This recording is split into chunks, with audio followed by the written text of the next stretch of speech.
But if one less cry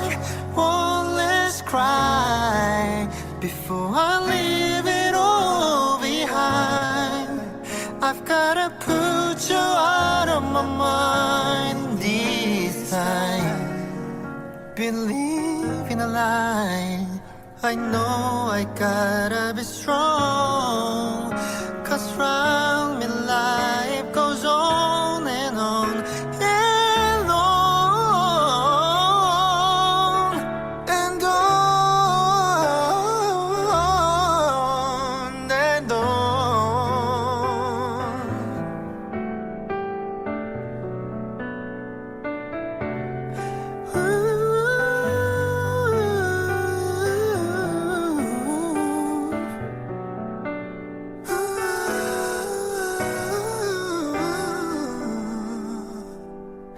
I'm gonna dry my eyes right after I am one less cry before I leave it all behind. I've gotta put you out of my mind for the very last time. Believing a lie. I guess I'm done. I guess I'm done. I guess I'm done.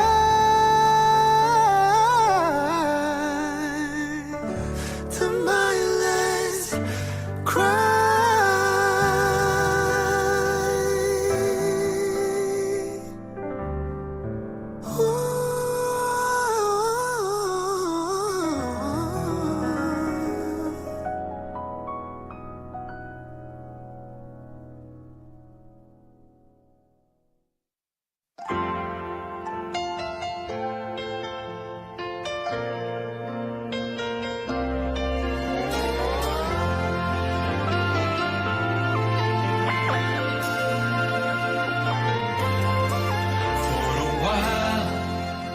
To love was all we could do. We were young and we knew in our eyes we're alive. Deep inside we knew our love. All right, was true. Jacinta, I think we can kick off this session. All right. Good evening, good afternoon, lovely people. It's amazing to see you. I have missed you guys. It's been a minute. I think today we are privileged to have you, and we have the blessings of rain. The whole of Nairobi is actually raining, and I think other parts of the country as well are raining. That is in Kenya. I don't know what's happening in Kampala. So our colleagues in Kampala, what is happening on your end? And for those from Rwanda as well, what's going on in Rwanda? And Tanzania as well, and any part of the world where you're tuning in from. What's going on there? You can let us know on the chat what is going on your end. So today I'm very excited about the topic we're about to discuss. It's really interesting, as we were discussing with the speaker on what it means. It was quite intriguing to see us think about the job that we do. And yes, how are you from Tanzania, Susan? Thank you very much for joining us as well. How is Tanzania? I'm coming to your conference next week, by the way. I hope to meet you there, Susan, and of course, Simon Frank. Thank you for always being here. He says it's also raining down in Tanzania. So I think it's the entire East Africa where the rains have the blessings of the clouds, or the clouds have opened. That's what we say. So good evening, good afternoon, ladies and gentlemen. Jacinta, if you can help me with the projection, or rather just keep it ready, the flyer for the mentorship program. But good evening, ladies and gentlemen. My name is Grace Nzula. I'm an HR consultant with a company called Atara Solutions. I am the host of Get It Right with Atara Solutions, which is the program you're tuned in at. This is Get It Right with Atara Solutions, which is a webinar series that seeks to demystify issues in employment and entrepreneurship. We do this every Tuesday from 8 o'clock. And I'm so excited about today's session. And because it's the International HR Day next week, we are going to have a panel discussion next Tuesday at 8 o'clock as well. And we're going to be hosting different HR professionals from different countries and just getting to demystify the entire conversation around multi-generational workforce. We are dealing with Gen Zs, we are dealing with baby boomers, we are dealing with millennials, we are dealing with all these people. So how exactly can we manage them? That's a conversation for next Tuesday. However, today, our conversation is very, very close to our hearts. And I like that you're talking about excellence in service delivery, because we actually are in service. Every HR professional, whether you work in a company that deals with a product, your work is in service, right? So we are very, very excited about that. And of course, with me is my co-host, Madam Catherine Sidandi. And I will be introducing Catherine Sidandi shortly. And by the way, if you want to become a sign language interpreter, or no, if you want to learn sign language, Catherine offers sign language classes at very affordable rates. You just need to get in touch with her and she'll give you very, very good rates for sign language. But for now, allow us to give a shout out to our partners. We have a number of partners that we work with. Just 1 minute. I want to share my screen. And I see somebody, Vivian is from the participant computer sound share. Yes. Okay. So I see Vivian is from Ginger. I love Ginger. And I hope, Vivian, that you can visit, I don't know whether you visited Nilefront Cottages. That is located in Ginger, in Kampala, or rather, gosh, in Uganda. Ginger and Kampala are two different cities. It's like Mombasa and Nairobi. Okay, that's too far. It's like Naivasha and Nairobi, 1.5 hours drive, or 1 hour thereabouts. So Nilefront Cottages are cottages located in Ginger. They are just near where Lake Victoria meets River Nile, and they have beautiful, beautiful views. And in Ginger as well, if you want to have the best ice cream or cookies, you need to visit a Skia restaurant, which is a restaurant, and the people who are in service there are those with hearing impairment. Please visit a Skia restaurant, and also take some time and go and spend a night or two at Nilefront Cottages. It is such a beautiful place to be at. Please visit them. And then we have Profiles International. If you're looking to become an emotional intelligence coach, they offer Genos Emotional Intelligence Coaching. Or you want to take advantage of psychometric assessment during your recruitment, then please get in touch with Profiles International. They have amazing, amazing services. And then we have K-Square HR Services. K-Square HR Services are our partners in Rwanda. If you're looking for HR consultancy services in Rwanda, then K-Square HR Services will be the best people to partner with. If you have staff you're managing in Rwanda, then and you're looking to outsource your staff, then you can get in touch with K-Square Services. If you're looking for training as well, they offer training as well. And we have partnered with K-Square HR Services to bring to you the Africa Leadership Summit, which is going to be happening on 6th to 8th of August here in Nairobi. So be on the lookout for more details on that conference. It's going to be amazing for you HR professionals and for the people you manage. It's going to be amazing.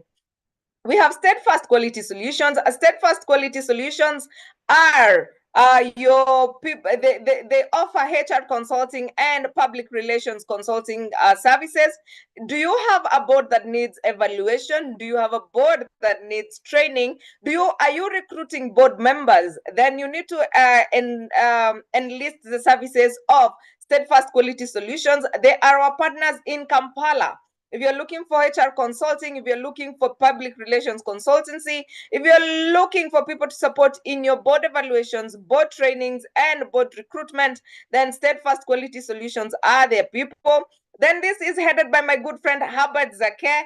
Herbert Zake is also a Gallup Strengths coach. He has coached over 500 executives. So if you're looking for a coach, then I would suggest that you get in touch with Herbert Zake from Kampala, Uganda. We also have AR Insurance for all your insurance needs. Are you looking for WIBA? Are you looking for medical? Are you looking for any insurance to support your employees, then AAR Insurance are your best bet. We have Hotel Sapphire. Hotel Sapphire is located in Mombasa. If you're looking for an amazing place to have some rest, to have a good time, to also host your conferences, then Hotel Sapphire located in Mombasa town would be your best bet. We have Tufaha Resort. Tufaha Resort is breathtaking. We actually had our road trip there on the 12th of April, which was so amazing. You need to visit Tufaha Resort, by the way. It is located in Nanyuki and they have such beautiful facilities. You will love it. Are you a woodworker? Do you want to study woodworking? Do you know somebody who has interest in woodworking? Please let them sign up with Panessa Training Institute. They actually have their May intake ongoing. If you're looking to become a carpenter, or if you're looking to just get to learn how to work with wood, make your DIY stuff, then Panessa Training Institute, you can check them out on Instagram for more details. And then we have Port Saco. Port Saco, if you're looking for a Saco to join, then you need to join Port Saco. And then we have Sotet Kinyumbani. Sotet Kinyumbani is a restaurant located in Nanyuki. If you're looking for African food, you need to visit Sotet. If you're passing through Nanyuki, if you're in Nanyuki, if you're just visiting Nanyuki and you're looking for a place to have authentic meals, then you need to go to Sotet Kinyumbani and let them know that you had from Get It Right with Atara Solutions. And I'm sure they will treat you like a queen or a king that you are when you go there, of course, with discounted rates. So let them know that you had them from Atara Solutions, and I can tell you, your life will be better, right? And we also are introducing, Jacinta, if you can help me share our mentorship program for HR professionals who are moving from what do we call it? If you're moving from, you're a HR assistant or a HR officer and you want to move to managerial level, then you need to join our mentorship program. If you're a HR professional and you want to learn more about HR, then you need to join us. The class is starting from 2nd of July. We are going to be teaching you how to carry out HR audits, how to carry out or to develop HR policies. We are going to teach you how to do budgeting. We are going to teach you how to do to set up a HR department. We are going to teach you about HR reporting, performance management, discipline and employee separation exams.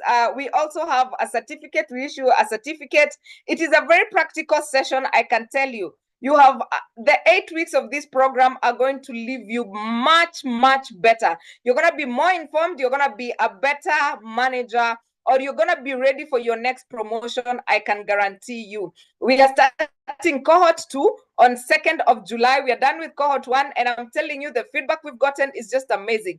Please take advantage of those sessions as well.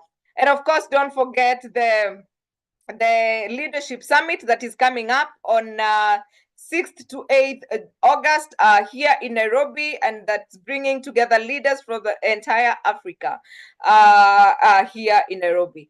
Now, of course, I talked about Atara Solutions, who is our main sponsor. Atara Solutions, a HR consulting and training company. If you're looking for support in your HR department, if you're looking for recruitment services, then we offer recruitment services. Please follow us on LinkedIn, Instagram, and Facebook to learn more about us. And of course, this is Get It Right with Atara Solutions. We upload every recording on our YouTube channel. And of course, with my co-host, Madam Catherine Sidandi, who is our sign language interpreter. If you're looking for sign language training, then you need to contact Madam Catherine Sidandi. And of course, normally we have Richard, but I think he'll be joining us shortly. And today we also have Jacinta as a co-host as well. So this evening, allow us to just jump right on to the conversation we are having today. And we have my good friend, Lisa Shaka. If you have never heard of Lisa, you need to go and check out our YouTube channel. We actually had a conversation with Lisa on goal setting, and it was such an eye-opener. So if you want to learn more on goal setting, please check out our YouTube channel. Lisa's session is there, and you will get to learn more. So Lisa is an experienced HR executive with over 16 years of leadership across international NGOs, private corporations, and government institutions.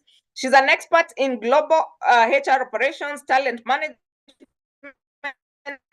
strategic organizational design, performance optimization, and fostering inclusive, impactful cultures. Recognized as one of Kenya's top 20 people disruptors 2023, dedicated to empowering talent to drive organizational and social transformation. Ladies and gentlemen, allow us to welcome Madam Liza Shaka to take us through HR excellence. Liza, take it away. Thank you. Thank you very much, Grace, and thank you, Catherine, and the team for hosting me today. Thank you to our over 100 attendees. Thank you for making time to have this conversation. And Grace, allow me to share that one of the things that we have been recognized for as the series for this session is the inclusiveness approach, whereby we're also taking care of the differently abled person. So it's kudos to you and your team. This month being Mental Health Awareness Month, allow me to start this session by sharing a few things. I'm a mental health first aider, so I will be doing a disservice if I don't share this. Leadership is about empathy, and empathy is not having all the solutions that you need to have. It's just being there and listening. There is also an aspect that has been a misinterpretation or misconception about sleep, that sleep is for the broke. You stay strong. The aspect of having to rest is really important, and everybody needs to take care of themselves. And as we do that, we become mindful of others around us. And as a mental health first aider, one of the things that is really disturbing is the fact that the poverty level has been projected to be 30%. We are about 57.5 million Kenyans, and our median age is 20 years, and our average is 20 years. So when you are coming to a population that has an average age of 20 years, you can imagine the dynamics that will fall into our work environments. And Grace alluded to it about the workplace demographics. So as we design the culture, the systems for our workplaces, we need to be cognizant of what experiences our people are experiencing from all walks of life. All right, so I'll dive into this now. I'll try to project my presentation, and you'll tell me whether it's already showing. Am I good? All right, so we are going to have a conversation, and I like that Grace shared that you're going to have a conversation about HR at the core of elevating service through people, culture, and systems. For the last many years, the human resource has been seen as a support function, and allow me to speak to it as a core function, not a support function for any organization. When you hear a word architect, what do you get to think about? I don't know whether it's charts. I'd like to have at least 2 responses. Architect. When you get to hear about the word architect, what comes through your mind? Grace, I'm not able to see the charts. If you can check for me, if there's any response about architect. Or designing, I can see structure, drawings. Yes, design, planner. Yes, yeah, framing, molding, Nice. framework. Oh, I've seen my friend Wafula Nabutola. Structure, designs, structural design. I like that. HR designs the infrastructure of an organization in a manner that it's able to deliver its services. So we are going to dive as HR as a strategic architect, and allow me to just do a slight run through on what service delivery is for alignment in terms of this context of the discussion. It's the provision of services to internal and external services stakeholders, and we are mapping the stakeholders, employees and our customers or consumers, depending on your context, to match their expectations, to have consistent standards and values, and to create value consistently and sustainably. So as HR professionals, as we get to design structures, and we usually say the structure has to align with the strategy, and then you have to have alignment in terms of the skills that you need, you enable service delivery by designing a target operating model that is fit for purpose. You shape the workforce readiness to ensure that the leadership is capable of driving that strategy to be able to deliver the mandate of the organization. Every interaction that we get to have is a reflection of internal alignment. And what I mean by that is every touch point speaks to the kind of service that we are going to have. And we have had conversations around people experience equals client experience. So if you have negative people experience, you are likely to have negative client experience. And allow me to borrow from the experience of Netflix.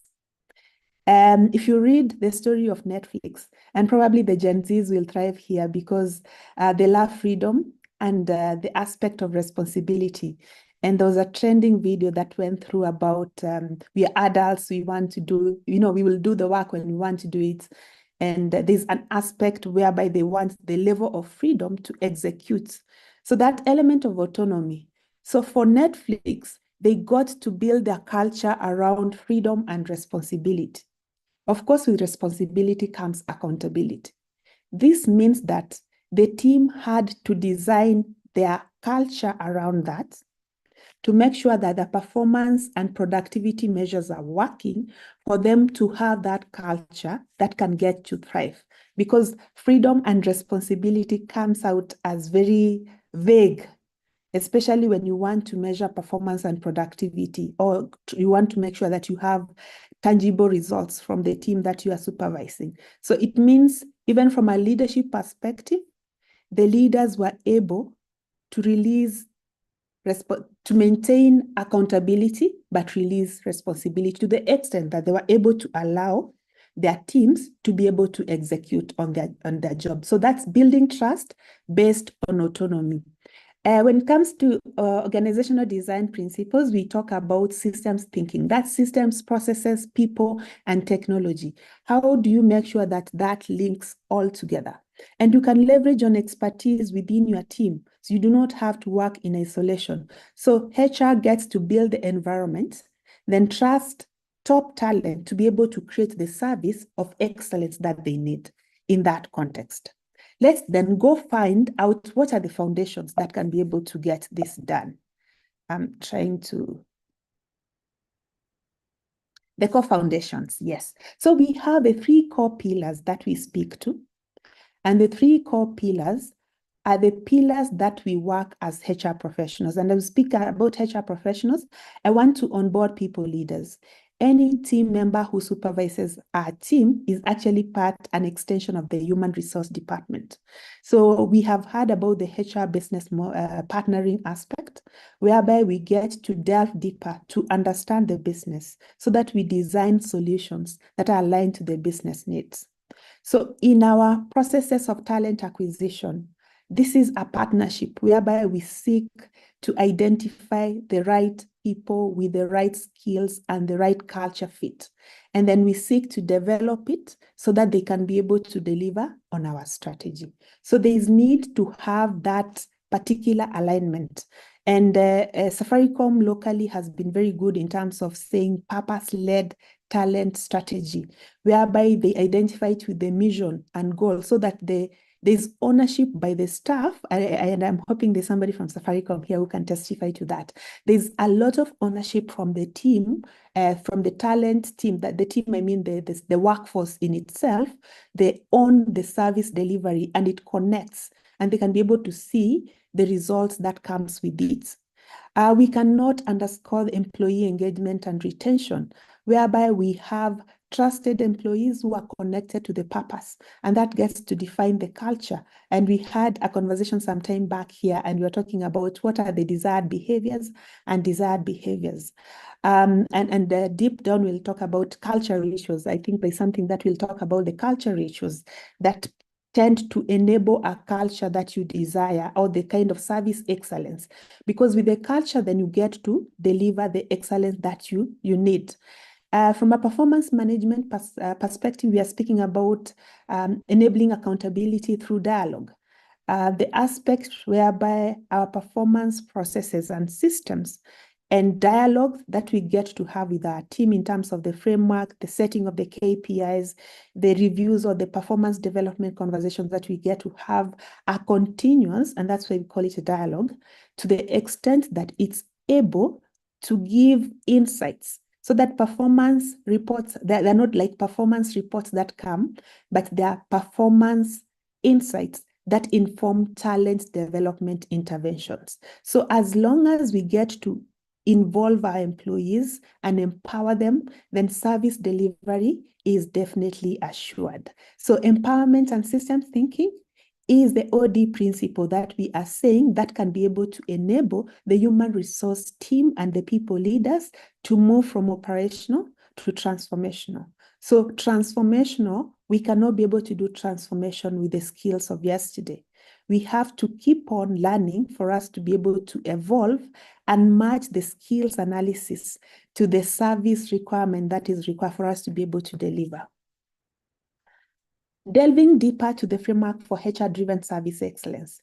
So we are saying that in terms of the service, we have identified the service, we have identified our values, we have our missions. There has to be strategic alignment between the service, the mission, and the outcomes, and clarity so that the team, as they execute, they are not executing without that alignment.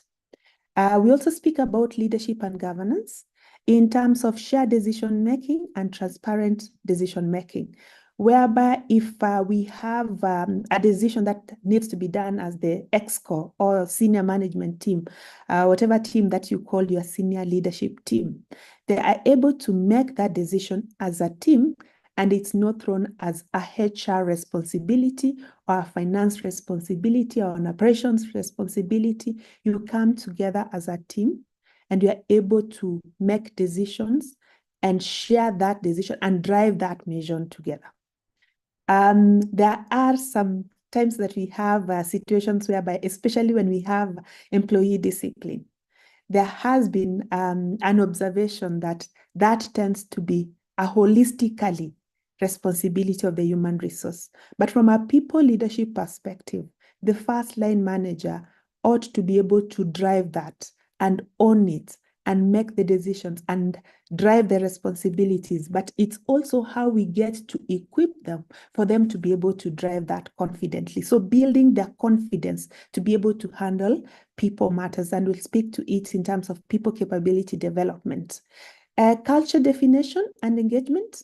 So once we are able to map out what kind of culture we have, then that culture becomes what drives our service within our organization, internally and externally. An important point is the culture starts at every touch point.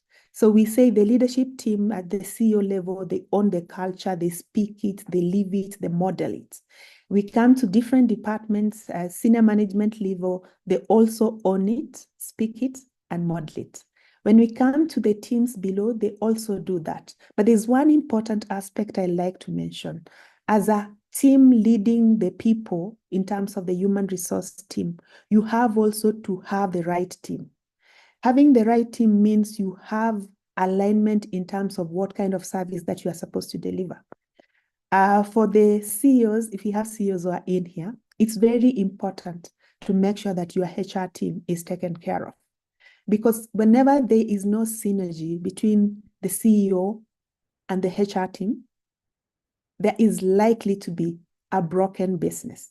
And the broken business comes in this aspect. We spoke about the 3 pillars. The 3 pillars that support service delivery. That's talent acquisition, which is a function of HR. We speak about performance management, which is also equally a function of HR. And we spoke about engagement and culture, which is something that the human resource drives, but they can't drive it alone. So if you are a people leader, there's that aspect of partnership with the human resource department to make sure that there's alignment and there's no blame shifting on whose responsibility it is. Because at the end of the day, when we are coming to having the scorecard for the organization in terms of the business objectives, we'll be able to check and say we didn't meet our top line, our bottom line, or we didn't meet our mandate that we are charged with. It becomes that it's the whole team that does not get to succeed. So that alignment is very important. And then a message to the HR teams. Do not allow yourselves to be divided when it comes to service delivery as a team. So you need to find a way of speaking the same language. And speaking the same language, I mean from an objectivity perspective. As you design the people solutions, your lenses need to be similar as you deliver the service. But if you have lenses which have a mix of blue and red and yellow, each people leader coming to you and asking for insights will get blue, red, and yellow. And that kills your credibility as a team. So it's very critical to have the right team and have alignment that you get to speak the same alignment. So we speak about digital enablement. So we are speaking about a country whereby we have high digital literacy levels with over 27 million internet users. So it means that the need for digital platform services is really high. So we shouldn't, in terms of our service delivery, we shouldn't be left behind in terms of how we design our services for our people. And I talk about employee self-service. In terms of accessibility, the ability to be able to access. So as we design systems that support our people, and our people, it's the staff, it means that we need to make them either mobile friendly, not that way you have to connect to the VPN first. And I know security is important, and cybersecurity is a key threat in the recent past, and I think it's growing with the AI coming in. However, as we design that with all the firewalls and whatever that we need to do to make sure our systems are secure, we need to have that look of making sure that the accessibility is there and we're able to serve our people within the digital platforms. And there are quite a number of digital platforms that can be used in terms of internal communications, in terms of people service delivery, from a performance management, from a project management perspective. The tools are available for us to be able to leverage on them so that we can improve our service delivery. This will allow us to be able to give our people meaningful work.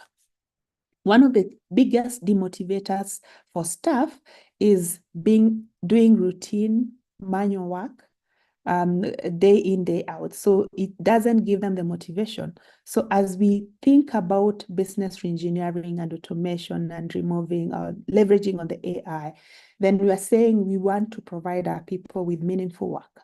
And once you give people for an opportunity to do meaningful work, it means they are able to innovate or to be creative around how they get to deliver their work. Measurement and feedback, yeah? So we say feedback allows us to be able to evolve and get better. So as we engage our teams, both leaders and team members, it's important to have that feedback and candid, constructive feedback. And one of the things that has been asked is, how do you get them to give feedback? And I know different profiles of people, team leaders or team members will require different ways of giving feedback. It's getting to understand, investing in understanding your team or your teammates and understanding how they want to be communicated to so that they're able to listen to you. There are moments whereby you may pause feedback because the moment was not right. So if the moment is not right, then you will not be able to give that feedback.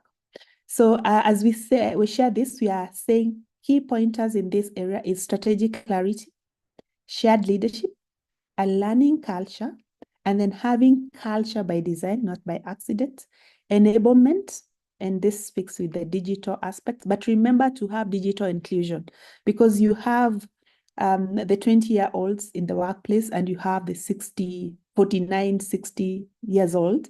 I'm not saying they do not have digital skills, but they have different approaches towards work. And that's where we will have the conflict about work ethics between the Gen Zs and the boomers, because how we were brought up is different from how each generation has been brought up. And the tools available at different phases of life are different. So our leadership style has to adopt in a way that motivates team members or teammates to be able to deliver. And I know there's a bigger responsibility for the leadership team to be able to evolve faster to provide that guidance. So agility of an organization as we do service delivery, it's important also to check out how ready are you in terms of evolving to that service delivery from an organizational agility perspective. So time to decision is one of the measures that you can be able to use to measure your agility index, or change readiness index, innovation uptake in terms of the number of innovations done and how the uptake has been. And also you can add and say, what is the impact? I started that because agility feedback and the learning organization is something I want to talk about. We have a few cases, especially Unilever has had a very fluid way of doing things in terms of catching up with technology. So the technology aspect, and you can check out the case study for Unilever. If we have a Unilever staff here, please raise your hand and share your experience, because we'll be able to learn it faster than learning it from the data that we get to read. So that aspect where they are looking at the free contracts, whereby you can have contract, but you give them full-time benefits. It's something that I think in terms of restructuring the contracts to enable agility. We have a global world whereby everybody can be able to work anywhere. You'll be able to work. You're living in Kenya, but you're working for a company in Tanzania. I saw a few guys there from Tanzania and Eswatini, or you are working for a company in New Zealand. So that agility needs to be there, and flexibility in terms of designing of our contracts so that you are able to execute. And the systems whereby you can be able to do gigs from different organizations, and for organizations that are multinationals, that's an opportunity they're able to leverage on in terms of creating gigs, and you can have teams or agile teams that get to work on those gigs constituted from different countries. They share experiences and the diversity within that team, the complexity, and they get to design very good solutions that can be able to allow organizations to be able to scale. But we cannot be able to do that if we are not able to address skills gap by data-driven training. How we design our training plan, we need to design it from the performance data, so that performance is not a report that we said we met our objectives, but we're getting that data and we are feeding it into our training plan. We are leveraging on the feedback that we get to have. We may consider seeking feedback from staff on our training approaches. And also to the extent that we go to the peers and seek and say, what skill do you think I need to improve here? So you are getting a holistic view of your profile, and you're feeding it into the data that is being collected, so that you can be able to be nurtured as a whole person. So where we are able to cultivate safe failures and learning fast and improving, so that we have that culture of learning, because where we do not allow for experimentation, then we are not able to build that culture of learning and getting to grow. Key practices that would like to encourage in this journey, because we are learning so that you can be able to improve our service delivery or elevate our service delivery, have the feedback loops that inform service design. So as we do our service design across, because we are saying we are doing a service design, we are looking at what are the feedback loops. And it can be that people do not want engagement surveys because they don't feel they are anonymous enough. Then it may mean that we may need to have feedback rituals whereby people have conversations without having to submit it through an online form, or we make feedback something that is done frequently, and we're able to address it on the go. Spaces for reflection and co-creation. This is an area whereby we explore and say, do we have departmental sessions or interdepartmental sessions where people share key pain points that get to affect team members and design solutions. And other organizations are very good at stand-ups and identifying the problems on the go and being able to solve it on the go. So we are saying, as you do service excellence and as you architect both a partnership between the human resource team and the people leaders, and the people leaders are the team leaders, is designing the feedback loops, learning organizations evolve through reflection and adaptations. So you reflect and ask yourself, as we have this conversation, what do you think is the pulse of your organization? And the pulse is like, what do employees feel? And the human resource has quite a unique role. And I was reflecting upon it and I was like, wow, we usually have, we are uniquely enabled to really handle this, because you act as an employee. First, you are an employee. Then on the other side, you are human resource. And then on the other side, other than the other roles that we hold, psychologist, therapist, lawyer, advocates, mediator, and all those other roles that we hold, you have to hold the role of a shareholder. You do have to have that, the shareholder's role, because you want to also, because you are a shareholder and you want to take care of your people, including your CEO. So as much as you may be reporting to the CEO, you have a lot of responsibility on your shoulders to be able to think through and say, how do we get the things right? Because when things don't get to work, they still come to your desk. So first, I want to appreciate all the HR professionals, because the role that you get to do is very complicated and very complex. But you have been able to push through, and we have a good number of HR professionals who have done an outstanding job in getting things right and working through. And trust me, for the CEOs or CFOs or the other professionals who are within this forum, when things are going to fall down, HR sees before they fall down. So take care of the HR teams in a way that they are also inspired to be able to deliver for you. Get to listen to them, provide them the audience to share insights, and sleep over the insights. Sometimes the insights may not be something that you want to listen to or to hear because you wanted to hear something different. But as you get to have those interactions with the human resource professionals, because they have a holistic view of the seen and unseen, the said and the unsaid, and they'll be able to give you insights that can help you make the right decision as you get to lead the business. So the leadership is a partnership, and we get to consult each other from different areas, from operations to finance to internal audits. And we love the internal audit guys, because they no longer do the police work. They are more preventative, and they come and they give you insights and say, this is how you get to do things to avoid having priority one findings and all that. Okay. So elevating service delivery through OD and strategic HR. So we are saying there are other tools that you may be able to use. The conditions of service of excellence, you get to design them, and I've spoken about them. Service delivery is delivered through human capital, and human capital are the people. So the first employee, CEO. The first employee is the HR, the CEO, the other team members. As you think through the policies and you design the policies, make sure they are inclusive and they pro people, because you can never get it wrong if you take care of your people. OD tools that shape behavior and performance, because most organizations struggle in terms of how they get to design a performance management system that works.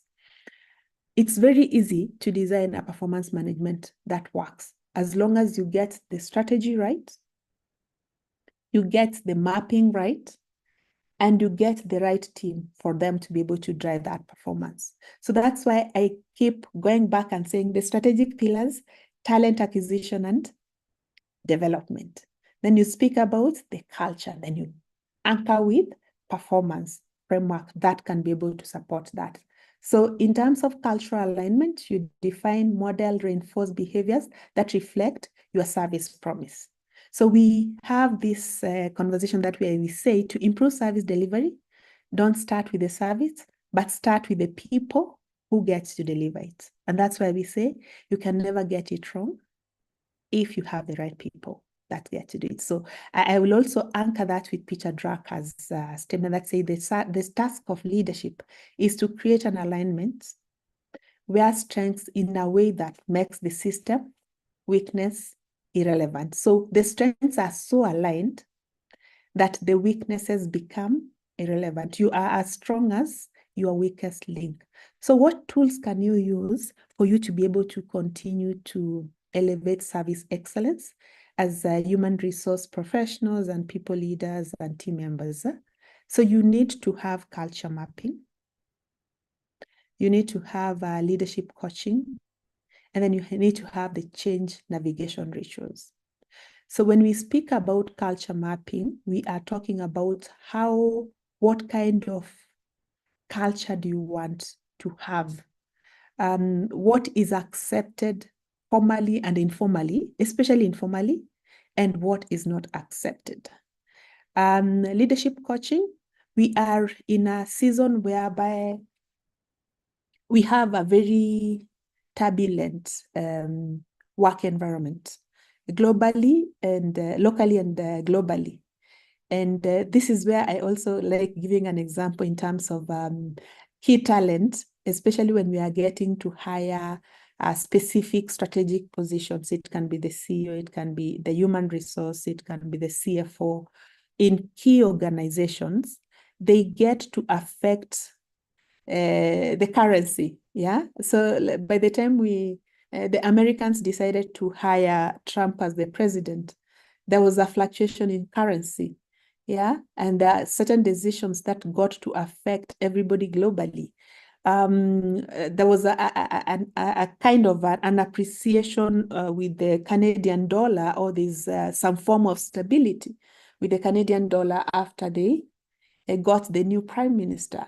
So it's something that we take lightly, but there are organizations whereby the kind of leader that you get to appoint affects the culture. Actually, it's all organization, affects the culture, affects the whole vibe, all the levels of leadership. So how we get to identify the leaders who get to lead through in terms of the foundation of leadership, then is important. But what can we do to shape those leaders is the leadership coaching. And the leadership coaching, I would like to encourage that leadership coaching needs to be at a level whereby you also empower them with resilience and the aspect of wellness, because the leaders cannot be able to serve if they are not okay. And that's where wellness comes in. There's an excerpt from another program, which is called the Acre at the Top. And it usually says, it's okay to let it down. The silent weight that the leaders hold. So in one of the modules, there's a lot of conversation around how then do you want that weight? How do you get to hold that weight and carry it through and still survive at the end? So it's through leadership coaching and building the leader's confidence also to be able to handle mental wellness issues within an organization so that they're able to walk through and be able to lead your team and empower them to be able to do that. When you're speaking about the change navigation rituals, these are informal sessions that the teams get to have and share about a particular transition and how it impacts them. So you can have small groupings and they get to share openly. So there's psychological safety for the team to share. In terms of a certain change, it can be a system change. You are using SAP, you've decided to move to Pape, or you are using an ERP and you've decided to just even a basic system change, even a basic team leadership change is an impact to, it's a transition for the team. So having those navigation rituals, they get to share how they feel. So we need to make it normal for people to share so that we can be able to get candid feedback that can make change feel okay and human. So change needs not to feel so computer-based to the extent that the change feels human. So it's culture by design and not by default. So on to the final stitch. This is just the first pattern that we are doing. We are saying as you work to elevate service excellence, you need to engineer capability. Capability speaks to all the learning champions in the room or people who like improving their skills, getting better every day. So engineering capability that it reviews each service point and say what kind of skills are needed. There's a program called 365. It uses AI in terms of identifying skills. So it speaks about skills autonomy. It's very complicated. I'm still learning about it as well. So I saw that it's a very good program when it comes to designing capability and saying these are the kind of skills that we need. Shaping culture, and we spoke about the shaping of the culture, designing people system that deliver. So for this, we are speaking about fit for purpose target operating model in terms of the structures. And remember, as always, the structure has to align with the strategy. Performance frameworks. So the kind of structure that you use in terms of setting KPIs, are they outcome-based or impact-based KPIs? So that it's not a chain of activities that people have to run and finish. Feedback, embedding feedback in it. We cannot do this without workforce planning, demand, supply, forecasting, and be able to identify where there are gaps. Within this, you also have to do succession planning and making sure that you have critical succession covers. In terms of critical roles, you identify and you say 20% of our roles are critical, and no matter what, we must have successors for those critical roles because they are the drivers for the organization and there are roles that you may not be able to do without. Driving change readiness. Now that we have the change is constant, everything is changing every day. So it's how do we make sure that there's readiness in change and how do we make sure that our organization is ready for that change? So we say the change navigation rituals and building resilience and adaptive mindsets because change needs an adaptive mindset. So in our training, design, and as organizational needs, then we need to map intentional and deliberate programs that support that. Of course, well-being and leadership programs. I cannot emphasize about the well-being. Leaders, it's okay to remove your masks. It's okay to remove that bulletproof mask, vest of saying, I'm a strong leader, I am not vulnerable. Allow yourself to be vulnerable to your team and build a relationship with your team as you build them also, because whatever that they get to see you do is what they also get to do. I have spoken about change navigation rituals. We say engaged employees, engaged service. So we are saying anchoring everything on engagement and purpose. Once people connect to the purpose, you will not have to follow them to do what they are expected to do for them to deliver. Employee experience, then matching it with desired client experience, and then modeling psychological safety so that employees feel it's safe to innovate. That they will fail, yes, but they will learn from the failure. So we say there is no failure, there are only lessons. And in sharing that, I'm saying the HR does not run service, it engineers the ecosystem in which service thrives. Thank you very much for listening to me. I know this was a high-level, quick webinar for us to be able to share and learn together. Still looking forward if I can get a Unilever or a Safaricom staff who can share about their talent strategy around purpose-led talent strategy for Safaricom. For Unilever, it's about the involvement of the tech, the solutions, the design thinking around, the HR design thinking around the tech solutions and innovation for scale. Okay, thank you very much. Grace, you are a good moderator. I'll pass it on to you.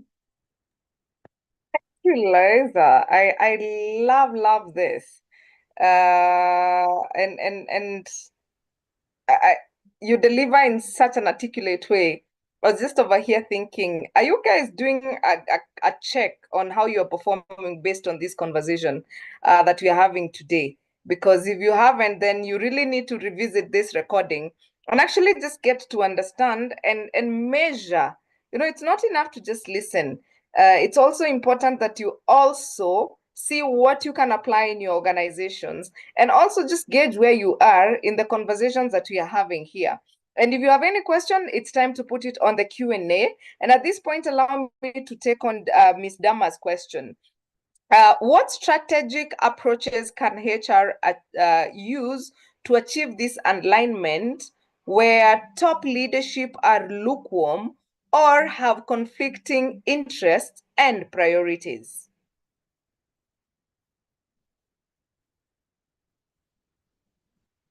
So how do you handle conflicting interest and priorities? And maybe we can combine with how do we involve the very mature employees in the agility aspect? How do we involve the very mature employees in the agility aspect? That is an interesting question, and I hope it can come next Tuesday as well when you're discussing multi-generational workforce. And then maybe the third one is Lisa has remained and is remaining as one of the difficult things to implement in organization. Would you please share your experience and suggestions on how to go about it? You may need to tell us what that is.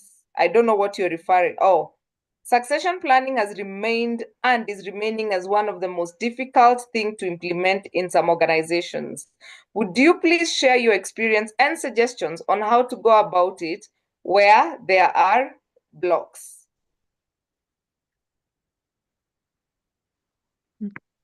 We can take those ones. We can take those ones. Yeah. I'll pick the first one. Thank you for the question. Strategic alignment where there's conflict, misaligned priorities.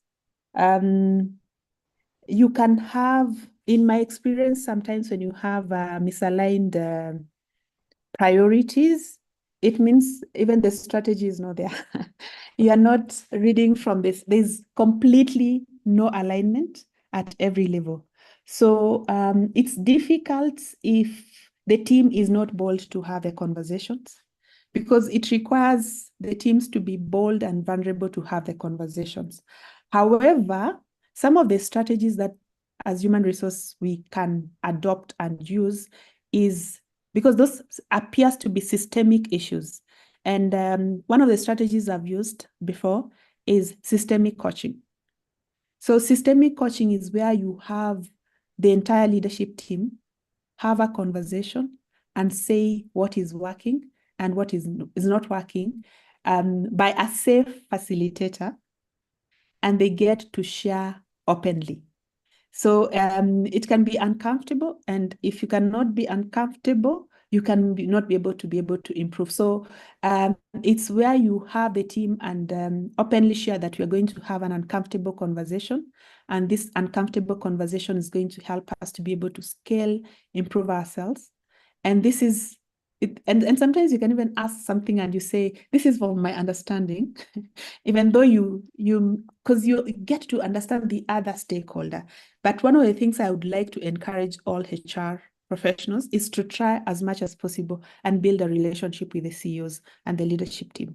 So try as much as possible to have allies who get to speak for you.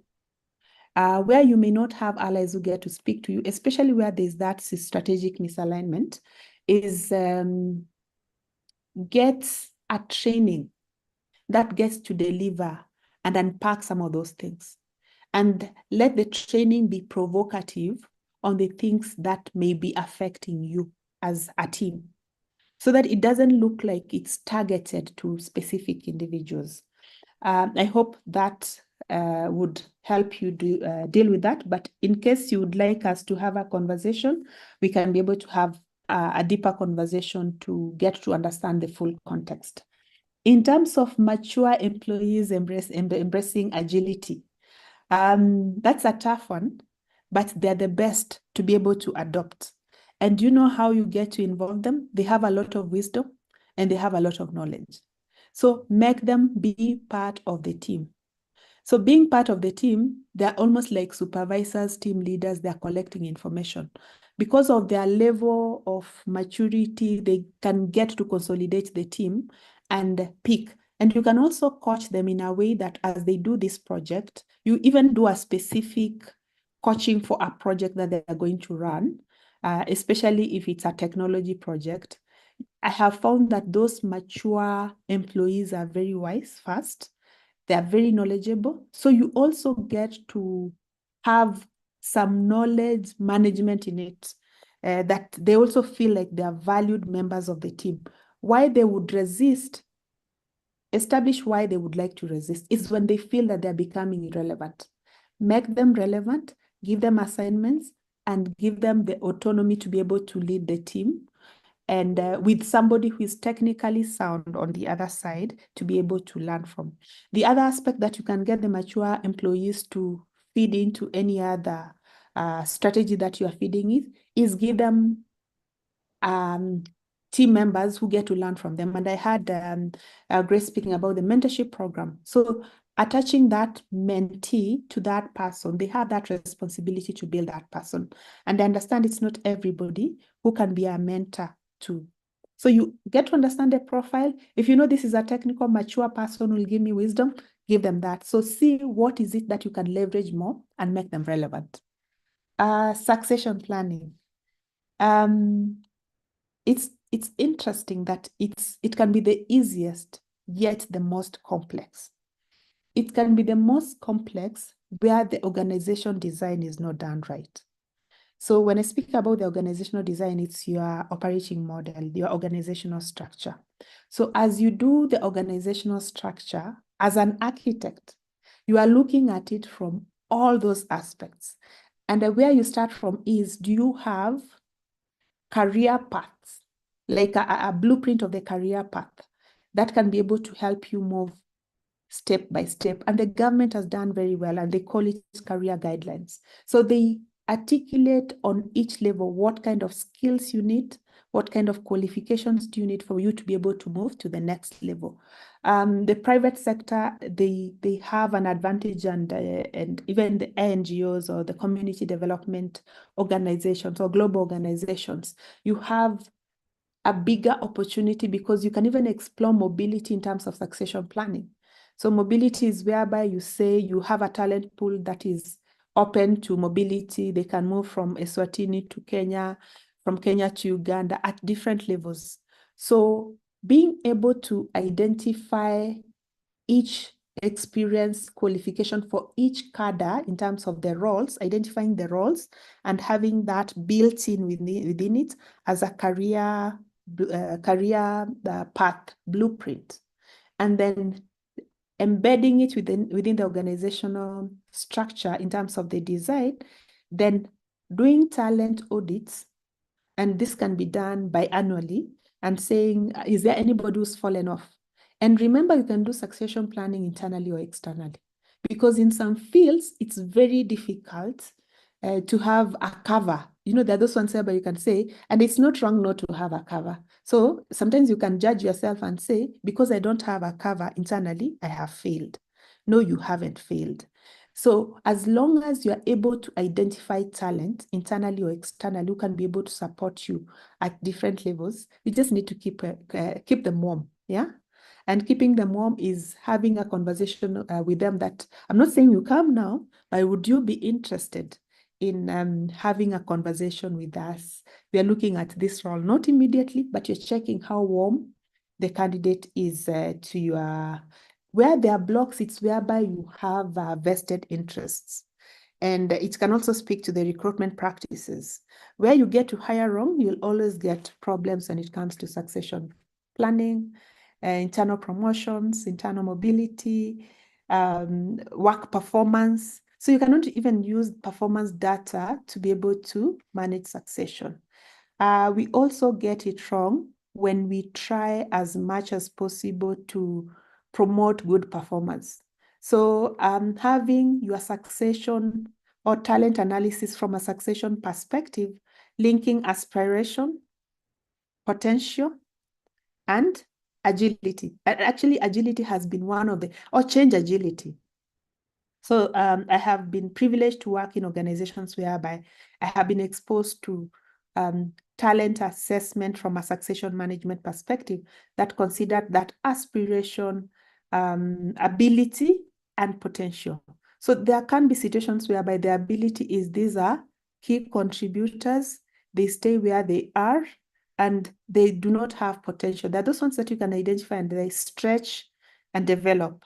And there are those ones who either, depending on where they sit within the talent grid, and for the 9-box grid, for those ones who like blending it with other succession tools, you can be able to say, if somebody is an emerging leader, then they need leadership development for them to get to this place.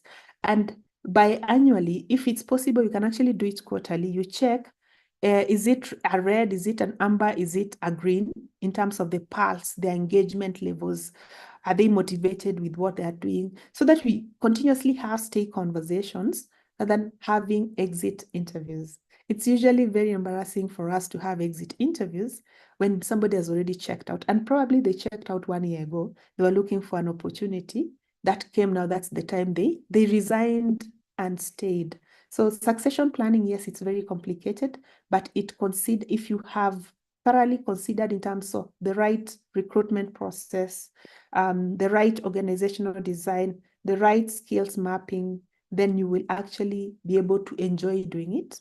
And don't feel that you have failed in situations where you do not have an immediate successor. That is an opening for you to say, then where do I get this skill? Especially for the critical skills. Somebody asked about intentional. I was reading through and there were quite a number of comments. How do you become intentional? I just want to try and not avoid to say it's intentional. It's being particularly very considerate of the current situation that you have and designing a solution to make sure that that situation that you have is solved. To make like it's so deliberate and intentional is the same. Huh? Yeah, but it's so deliberate, intentional, and it's keen to see the solution come through. So the semantics, I don't know that there are linguists here. That person must have been a linguist. Yeah, I hope I've responded to the questions. I wrote some. Yes. You have, Lisa, you can remove screen sharing so that we can see you better on your full screen, and also it works for YouTube. Now, for those who are asking for the notes, we normally share the recording, and you can watch the recording and also make your own notes from your understanding. We normally don't share the presentation like that, so you can always do that. So now I see we have a few minutes to go, and so we can actually take maybe 1 or 2 questions. Where can we watch this? We normally have in previous sessions. Our YouTube channel is Get It Right with Atara Solutions. You can just go type in there. There's a lot. We've done this since 2020 June. And you can imagine we are here every Tuesday. So there's a lot of information there that you can catch up on. And then how do you cultivate good culture in the organization when the leadership is not aligned? I think we've talked about that. And then Eda is saying, how do we help people who have founder syndrome in an organization, Liza? Sorry, I didn't catch that question. I was reading through. How do we help people who have founder syndrome in an organization? Founder syndrome. Founder syndrome. Oh, good. Oh, God. Oh, God. That's a good question. Yeah, and then there's an interesting question. Maybe you can combine. And guys, if you can be able to post the questions on the Q&A, it makes work easier because the chat can be very busy and we can miss out. But there's a Damali Guanza who's saying, what do you do to get the team 90% of staff to attend company engagements willingly and also to participate?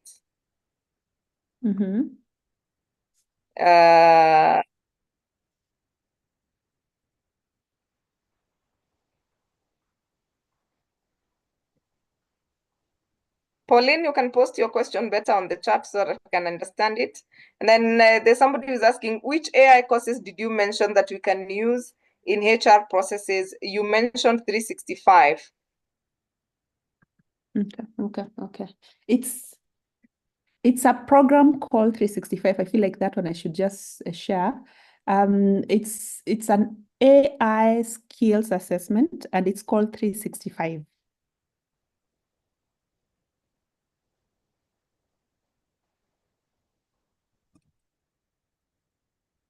All right. Okay. Yeah, you can take the other questions. Okay. So the first question was the founder syndrome. This happens a lot where we have team members who are long-serving. Let me say that. They are critical members of the team first. We must acknowledge that. But due to the length of service, they have built like an inheritance. So their heart, their mind, that's like their second home, or if it's not their first home. So understand them first, that this has been an investment for the years of service they have invested. And this becomes almost like mama and baba for them. So it's a big deal for them. Usually, if they are in senior positions, they may have a tendency to feel more important than other team members, whether they are at the same level or they are in different levels. So it's being able to identify their traits first, their fears. Their fear is definitely becoming relevant. And you will notice that those people, whenever they retire, they actually become very frustrated. So look at them as people who need help first, not the people who are problematic. So if you change your mindset and looking at them as people who need help from that context I've explained, because they feel they own it. And anytime that is threatened, there's like a discomfort that they get to experience. So for them not to feel that, give them some element of safety that they're valued member of the team. However, you give them other responsibility in terms of now that they are valued, make them busy so that they are not destructive. Because founders, when they have time, they will be very destructive. And remember, founders have a following. They are very influential. And if I can marry that with the staff participation, yeah? If they say, because you will get that those founders have informal groupings and setups. If they say, and they guide a few guys that there is a riot, we are not going to respond to the HR survey. Trust me, your response rate will be very low. So it's taking care of them from that perspective, but also having candid conversation with them on why you would like them to behave in a different way. There are very good candidates for leadership coaching, and for them, let it be about their legacy. Their legacy in terms of people leadership. What would you like to be remembered for? Then once they share what they would like to be remembered for, try to link that to your talent development strategy, to the kind of issues that you would like to solve, and then make them in charge of solving those issues. As you do that, give them attributes that define the culture that you want. Yeah. We mentor the people that we get to lead. So give them the attributes, because you are trying to mind shift. So the mind shift is where the desired behaviors become the gospel of the gospel that you get to preach to that people. If you blend all that plus leadership coaching and having those courageous conversations and making them feel like they're still valued members of the team. However, things may need to be done differently than they want them to be done. From staff participation, I think that was the second question that I like to check. Even staff not participating, that's feedback. So do not belabor about that. You would like people to give you feedback voluntarily. Don't force them. So them not giving you feedback may mean you need to use a different approach to get feedback. In one of the organizations I've worked for, we have had, and if my colleagues are here, they will be able to share, we've had something that we call collaboration jam. So the collaboration jam was participating from countries' perspective, and there was a semi-competition on which countries most, and the moment you unite Kenyans, that's one sure way of getting participation. And in that participation, it's coined with some element of feedback, strategy, culture, learning and development, all the elements of HR.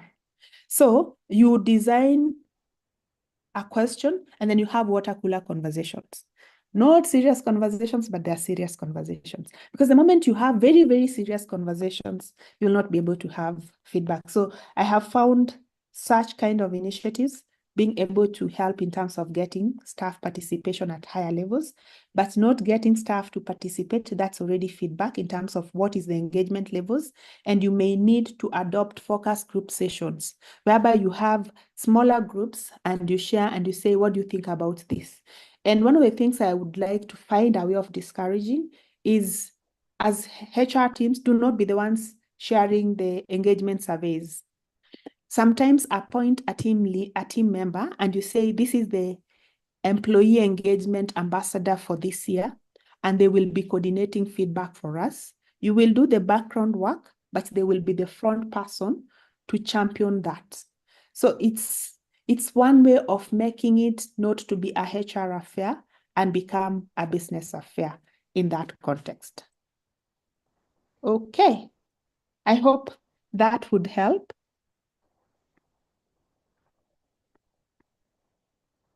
Yes. I think there's a question by Pauline, which is going to be our last question. And if you are following us, you can check the YouTube link that has been shared on the chat. How do we address the issue where a manager takes or seeks favors from incompetent staff, thus demoralizes the competent team members and the HRM is aware? Okay. That's a loaded question. It's Quite. So if I'm getting right, is managers seeking favors from incompetent staff rather than competent staff? Yes. Okay. First, seeking favors is wrong. It sounds something like something's really wrong, but I'm assuming the question is around, if I rephrase it, the person who asked can help us clarify this question, is where managers either kind of favor less competent staff over competent staff, and that makes the competent staff demotivated or demoralized. So if I take it from that angle, it means first is that's one of the foundations of creating workplace conflict and a toxic work environment. So I would encourage that depending on who the person is, if you are senior than that person, you can actually have a conversation around it. If you are a team member, I wouldn't say you raise it as a grievance, but you raise it as a concern. Because a grievance is really beyond. Now, if you raise it as a concern, it comes something that can be handled in a confidential way that can be able, it can come as a way of enabling the team leader to know their areas of strength and weaknesses. Feedback, the 360-degree feedback can be one of the areas whereby that information can be collected and the HR can be able to address it from that perspective, because then you get, and I know Culture Amp is good. Culture Amp is one of the employee engagement platforms that you can be able to use. It can give you feedback both qualitatively and quantitatively. So when you pick, even when you design your feedback tool, you look out for those pointers that can be able to give you themes around what are the people issues. So I'll classify this under people leadership issues. And find a way of designing a solution, because this is just one of the symptoms of bad leadership. So it means there are other things that may not be visible to the team members or to the other team members. So it's how do we then enable this team member understand their areas of growth, like the area that has been outlined, and enable them to be better team leaders. It may be a bit complex because you do not want to have it as conflict and combative and aggressive. You want it to work for the team. So you want the team to be better than you found them. So if you're a HR team member and managing this as a situation, then I would encourage you to approach it from an aspect of a training need, and also having a conversation with the team member, and this has worked. Thereby you call the team member and you ask them, what do you think about your team? So you have feedback, but you also want to see whether the manager is aware about what happens within their team. So you'll ask them what they think about their team, what is working, what is not working. And you can even make it almost like a talent audit.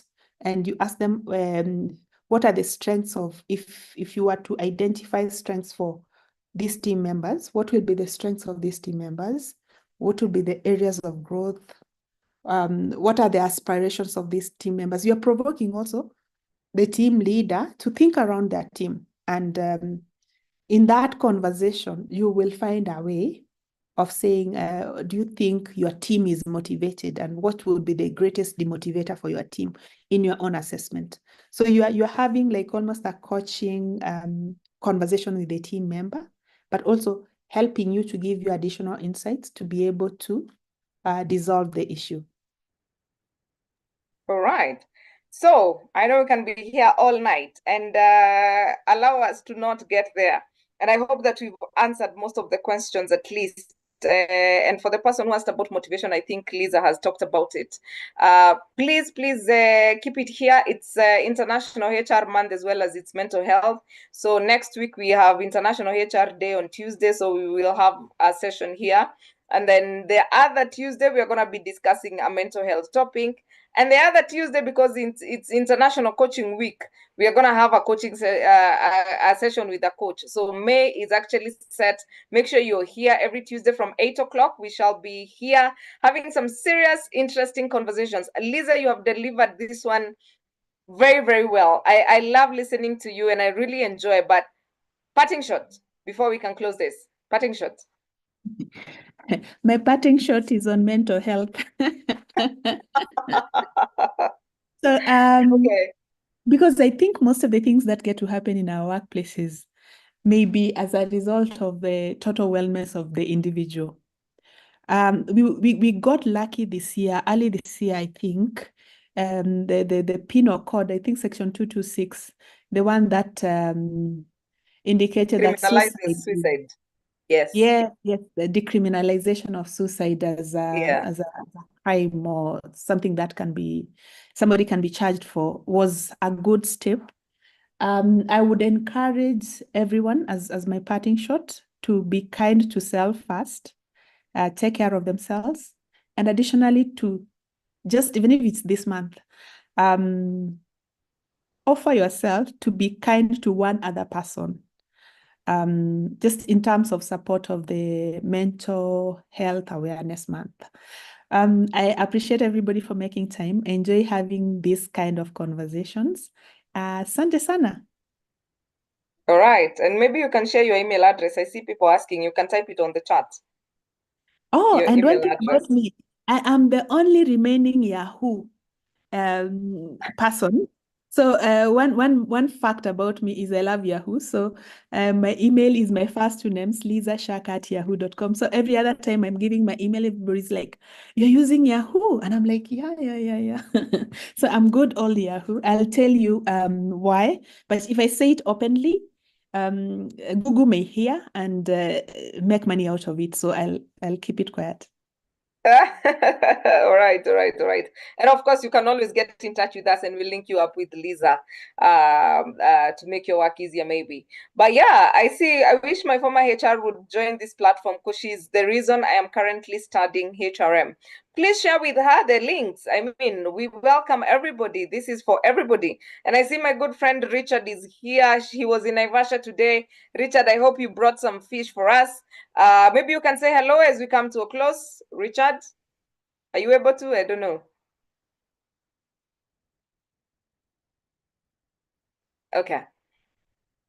I think he's here, but yeah, he's had a long day. So thank you so much, Lisa. This was amazing. And as always, you have delivered. I love it. And to you guys, if you have heard, please go and practice. It is very, very important. Not just be hearers, but also doers. So please go, and make sure that you implement everything that you've learned here today, or at least one or two things, actually. And to you, Lisa, thank you very much. Catherine Sidandi, we appreciate you. Thank you so much.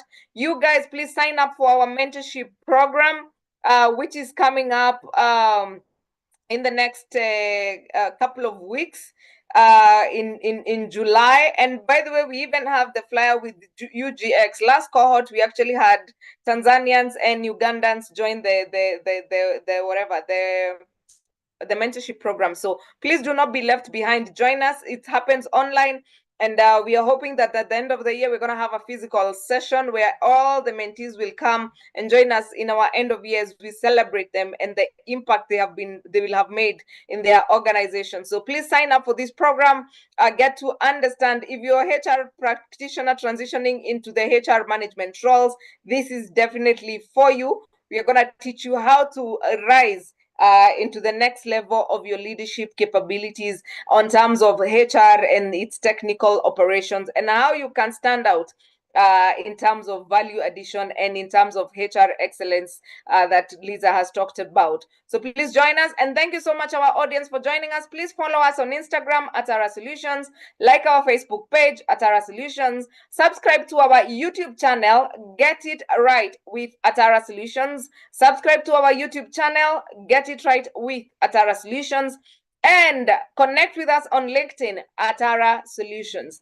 My name is Grace Nzula. Of course, I'm your host, and I look forward to seeing you next week on Tuesday as we discuss multi-generational workforce. It's International HR Day, and I think one of the things we've been dealing with in the last couple of months or years is how to manage the younger generations, the older generations, and how is millennials managing Gen Zs and all these things. We're going to be having that conversation next Tuesday from 8 o'clock. We're going to be here on Zoom. Please look out to our YouTube channel. You can also join our WhatsApp group. I'm sure Jacinta shared the link on WhatsApp.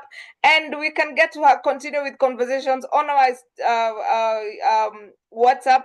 You can also get to learn what's coming up next on Atara Solutions. So thank you so much. And of course, we have the leadership conference coming up in August. Please join us in August. We have a leadership conversation here in Nairobi from the 6th to 8th of August. So please sign up for all those and keep growing, keep doing your best. And we look forward to growing together. So thank you very much for being with us, and have yourselves a lovely, lovely, lovely, lovely night.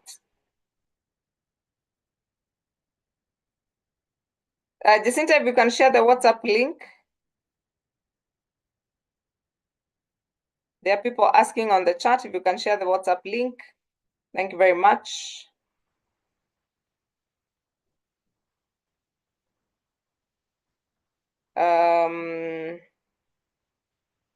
If you can share the WhatsApp link, that would be amazing.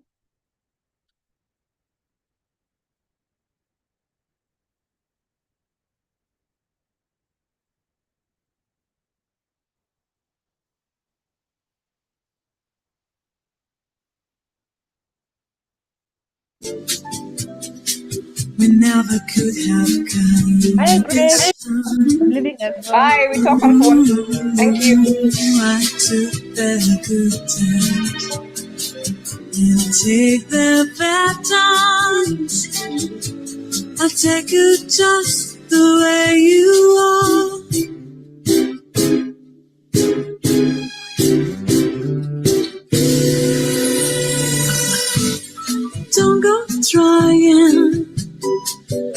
some new fashion. Don't change the color of your hair. Mulunji, Brian. Mulunji. You Malunji. always have my unspoken passion. I thought I might not seem so care. I don't want